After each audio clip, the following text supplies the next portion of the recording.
and so it makes me think about, because we've had this conversation, and you're crushing it for a client in the sense of getting all these leads in, right? And then because you're not in that sales role, right, and it's not going in the direction it needs to, all those leads are just going to die. Right. And so all of your efforts, you feel really good about your efforts. Your client feels really good about your efforts. Right.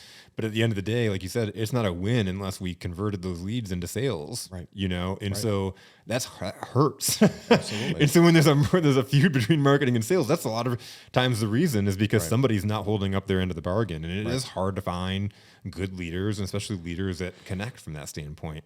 And so when we think about it, and we started talking about it, it's really funny. It's just kind of out of the blue. I'm hitting this wall of like, I need help. And then I reached out to you for coffee, and the night before I was doing dishes, and I was like,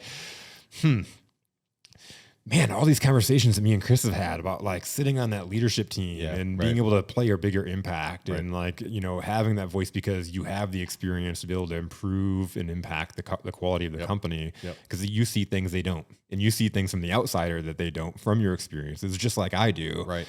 It's like, wow, what if we partnered up and started working with companies, and we came in and was their sales and marketing leadership? Absolutely.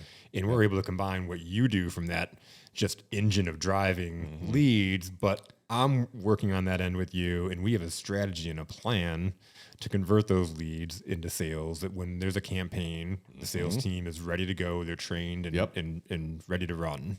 And what does that do for a company from an offensive standpoint right out of the gates? Yep. Absolutely.